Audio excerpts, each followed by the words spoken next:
43. Determine the number of moles and the mass requested for each reaction in exercise 4.42. So I have letter E for that guy, all right? And this time we need to find the number of moles and the mass of copper 2 carbonate, and this is needed to produce 1.500 kilograms of copper 2 oxide, and then they give us a little extra information. They say CO2 is the other product. Okay, so now let's see what did they give us, right? They only gave us one number, right? They gave us 1.500 kilograms, and they gave it to us in copper 2 oxide.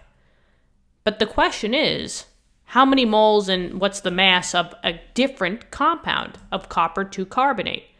When you have a amount for one compound, and they're asking you for another compound, you have to do stoichiometry.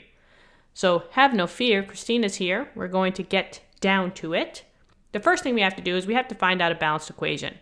Now we've done tons of problems figuring out how to do balanced equations and make them, so this will kind of be a review. So if you want to pause the video and see if you can get a balanced equation out of what they said, go for it, all right?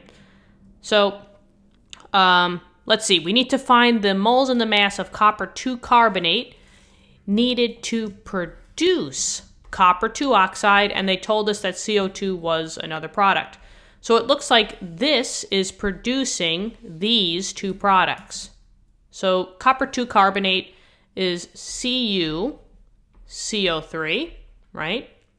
And this is produced copper 2 oxide, so that's CuO. And then they told us that CO2 was the other product. Cool. Now before I do this, I just have to make sure that this is balanced, right? But I'm looking at it, and it looks pretty balanced to me, right? I have 3 total oxygens on the left side, but I have 1 and 2 oxygens, so that's a total of 3. So we're actually pretty good here. Not bad. The next thing I'm going to do is I'm just going to write down the information that they gave us and what we're trying to solve for. So for example, they told us that I had 1.500 kilograms of copper 2 oxide, so that's this guy. So I'm just going to write that down. So I have 1.500 kilograms of the copper 2 oxide. And the question is asking for what's the moles and the mass of copper 2 carbonate. That's this guy, right? So I'm just going to say we need to find out the moles of copper 2 carbonate. And we also wanted to find the mass, aka the grams. A mass is always a gram value. Okay. So, when you're starting off with an amount of one compound and you're going to another compound, you got to use stoichiometry. And that's this little thing right here that I created for you guys. Now, in a nutshell, right, you have your starting products, which are in red, and you have your ending products, which are in blue.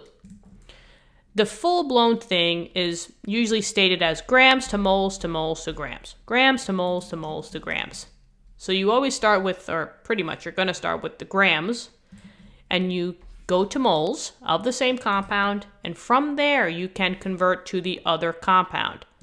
So for right now, let's just make this our own for this product. Well, what was the starting material? Well, they said that I had 1.500 kilograms. But this says grams. So the first thing I'm going to do is I'm going to just convert what the 1.500 kilograms are into grams. We could do dimensional analysis, but we don't have to, right? Just know this, guys, right? If you want to go from kilograms to grams, all you have to do is just multiply by 1,000. Similarly, you could take the decimal and move it 3 spots over. So this would technically be 1,500 grams. And that's the number that we put in the front here. So I have 1,500 grams. And I'm going to remove the A value. And I'm going to say that this is CuO. And I need to convert to moles of, now I'm just going to say, okay, the A was CuO. Now this is what I want. I want copper 2 carbonate. So what I'm going to do is I'm just going to make this a little bit bigger just so that I have room. So it's not B anymore. For our example, it's copper 2 carbonate. So I can go to moles of CuCO3. And then from there, I could get the mass of CuCO3. And we finally have our little schematic diagram here. Okay. Now, let's actually do it. This is just conversions. That's it. We're flowing from one unit to another, then we're flowing from this unit to this, and then from here to here. So that's all done by ratios. So always start with what you're given.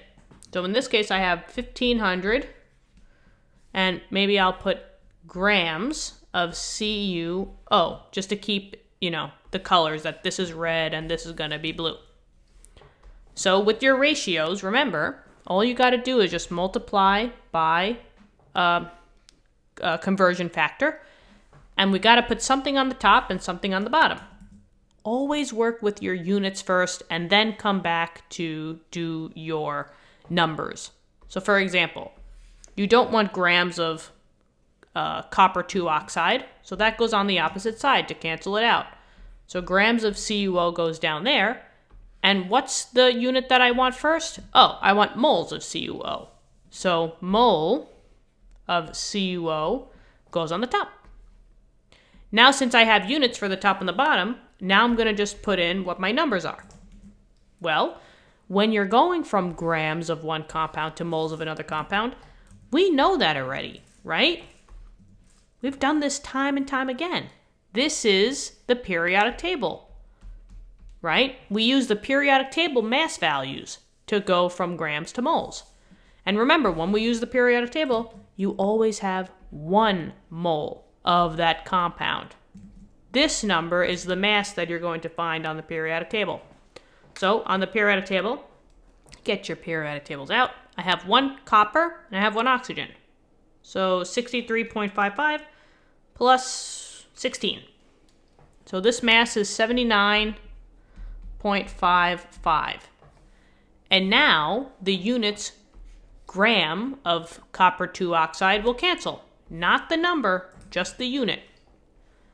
Okay, now I'm over here, right? I have mole of copper 2 oxide, and I got a flow. I want to find the moles of copper carbonate, right? Copper 2 carbonate.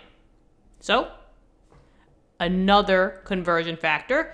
Don't worry about doing any math now, because usually to save time on tests or quizzes, right, just do the dimensional analysis to get your answer and then just do a one-shot conversion. Work with your units first. Mole of CuO on the bottom. I don't want that anymore. Look ahead to see what you want.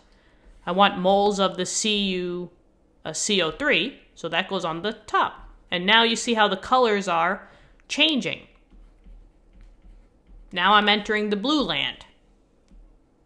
Okay. But now the question is, what are the numbers that go here? Well, when you're dealing with a mole-to-mole conversion, mole on the bottom and mole on the top, and it's 2 totally different compounds, we use the balanced equation, BE.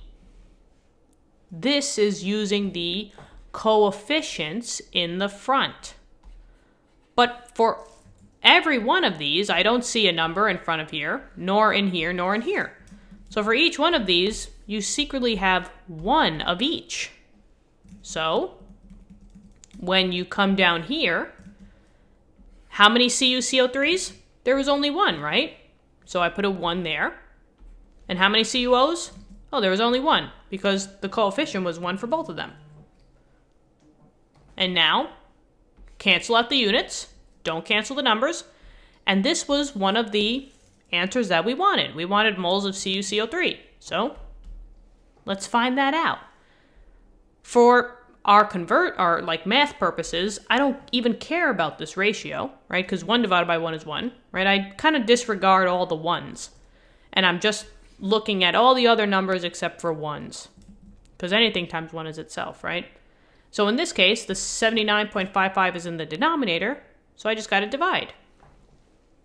So 1,500 divided by 79.55. I get 18 and some change, right? But just know that if your teacher or professor cares about sig figs, the number in the beginning is the number of sig figs that you have in the end. So for example, there are 4 sig figs in this number. These 2 count. Those are trailing zeros. They count because you see a decimal there. So technically my answer should have 4 sig figs. Me personally, I don't care. So if you gave me any number, I would be happy. But some teachers and professors are a little crazy. So I'll just keep it like that. 18.86 for the sig figs. And that's mole of CuCl3. Okay, 1 answer down. We found out how many moles of the copper 2 carbonate I have. Now, I just got to go from the moles to the grams. So I'm just going to continue on with this. I'm going to treat this as my new standard number. I'm going to start with that. 18.86, and maybe I'll just change the color just to keep it together. Mole of CuCl3. And now, conversion, multiply by a ratio. Work with the units first. So I don't want this unit. That goes on the bottom, right? Mole of CuCl3 on the bottom. And the unit I want is grams. So grams of CuCl3 on the top. Moles to grams, what am I doing? Well, back here, I had a gram and I had a mole, right? And I was converting between them. I used the periodic table. Oh, I'm going to use the periodic table again.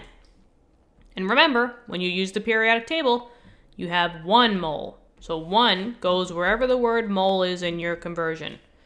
The other number is whatever the mass is of the compound. So I have CuCl3. We've done tons of problems where we found out the molar masses, so we're good with this, right? We just got to add them up. So Cu, I have 63.55 plus 1 carbon, so 12.01, and then I got 3 oxygens, so 3 times 16. A total of 123.56. Everything is in place here, so now I'm going to start canceling. This unit cancels out with this one. And we're just left with the grams. So that's beautiful to me. And now the numbers are both in the numerator. So I'm just going to multiply them. 18.86 times 123.56. And we got to stick with the 4 sig figs. So I'm going to put this one in scientific notation. 2.330 times 10 to the 1, 2, 3. 1, 2, 3. Yep.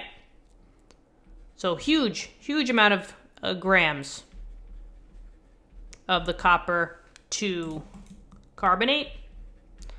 But that seems fine because we started with a lot of grams, right? We started off with 1.5 kilograms, which is 1,500 grams or 1,500 grams. So a lot of grams for a lot of grams. All right? And there you go. Guys, what do you think? Hopefully this helped. Let me know in the comments. Give this video a like. Subscribe to the channel. And thank you so much for that. You guys rock. Love helping you guys out. This has been a great and fun experience thus far. And let's continue that. We're almost at 10,000 subscribers, which is nuts, bonkers. So can we reach it? I don't know. It's all in your hands. But if you don't click the button, that's okay. We'll still help you anyway, all right? Love you guys. I'll see you later. Bye-bye.